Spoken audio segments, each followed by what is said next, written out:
नमस्कार, बहुत स्वागत है आपका। मध्य प्रदेश में भारतीय जनता पार्टी लोकसभा की तैयारियों में जुट गई है। ऐसा इसलिए क्योंकि भारतीय जनता पार्टी ने पूरे देश में 146 क्लस्टर घोषित कर दिए हैं।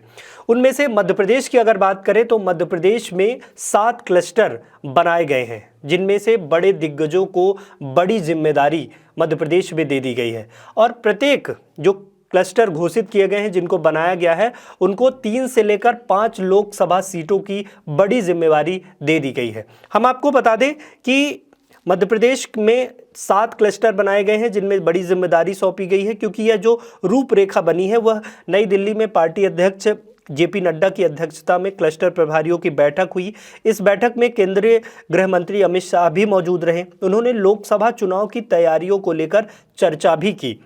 इस चर्चा में राज्य के लोकसभा क्षेत्र का क्लस्टर बनाया गया, इनका प्रभारी घोषित कर दिया गया है। हम आपको बता दें कि मध्य प्रदेश में 7 क्लस्टर बनाए गए हैं, जिनको बांट भी दिया गया है, उनका प्रभारी नियुक्त कर दिया गया है। अगर शुरुआत करें कि वो कौन से 7 क्लस्टर हैं जिनको जिम्मेदारी सौंपी गई है और कौन कौन से जिले हैं जिनको जिम्मेदारी सौंप दी गई है। ग्वालियर चंबल क्लस्टर का प्रभारी पूर्व गृह मंत्री नरोत्तम मिश्रा को सौंपा गया है यह जिम्मेदारी। और ये एक बड़ी खबर इसलिए भी मानी जा सकती है क्योंकि एक बड़ी वापसी, विधानसभा चुनाव हारने के बाद पूर्व गृह मंत्री नरोत्तम मिश्रा की बड़ी वापसी भी कही जा सकती है। और इस जो उनको क्लस्टर में जिम्मेदारी मिली है, उनमें ग्वालियर चंबल क्षेत्र की जिम्मेदारी मिली है। उसमें मुरैना, भिंड, ग्वालियर के अलावा गुना, शिवपुरी संसदीय क्षेत्र शामिल हैं। इसके अलावा बुंदेलखंड का क्लस्टर प्रभारी पूर्व मंत्री भूपेंद्र सिंह को बनाया गया है। उनके पास सागर, दमोह, टीकमगढ़, खजुराहो लोकसभा सीट की जिम्मेदारी होगी। इसके अलावा रीवा शहडोल क्लस्टर का प्रभारी उप मुख्यमंत्री राजेंद्र शुक्ल को बनाया गया है।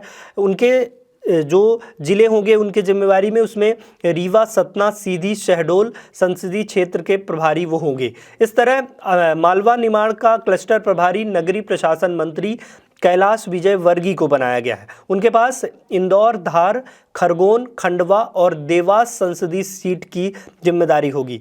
इसके अलावा आपको बता दें कि भोपाल नर्मदापुरम क्लस्टर प्रभारी राज्य सरकार के मंत्री विश्वास सारंग को बनाया गया है। वह शहडोल, बैतूल, विदिशा, भोपाल और राजगढ़ संसदीय क्षेत्र की जिम्मेदारी संभालेगी। महाकौशल के प्रभारी पंचायत एवं ग्रामीण विकास मंत्री प्रहलाद पटेल होंगे, जहां मंडला, बालाघाट, जबलपुर, छिंदवाड़ा लोकसभा सीटों की जिम्मेदारी उनके पास होगी और उनको प्रभारी बनाया गया है। आपको बता दें कि इसके अलावा जबलपुर संभाग क्लस्टर के प्रभारी उप मुख्यमंत्री जगदीश देवड़ा होंगे। वह उज्जैन, रतलाम, मंदसौर संसदीय सीटों का अध्यक्ष उनको बनाया गया है और रिपोर्ट तैयार करेंगे। सूत्रों का कहना है कि यह क्लस्टर प्रभारी पर राज्य और केंद्र सरकार की योजनाओं को गांव के अंतिम व्यक्ति तक पहुंचाने की जिम्मेदारी हो रहेगी। वह वर्तमान में चल रही गतिविधियों पर भी नजर रखेंगे। इतना ही नहीं, सभी को अपनी रिपोर्ट केंद्रीय नेतृत्व को देनी होगी। यानी कि भारतीय जनता पार्टी अब पूरी तरह लोकसभा चुनावों की तैयारियों में जुट गई है, जिसमें पूरे देश में क्लस्टर प्रभारी घोषित कर दिए गए हैं और लगभग 146 खंड बांटे गए हैं जिनको जिम्मेदारी सौंपी गई है। और मध्य प्रदेश में 7 क्लस्टर प्रभारी बनाए गए हैं और जिनको जिम्मेदारी सौंप दी गई है। कांग्रेस के बाद अब भारतीय जनता पार्टी पूरी तरह लोकसभा चुनाव की तैयारियों में जुट चुकी है।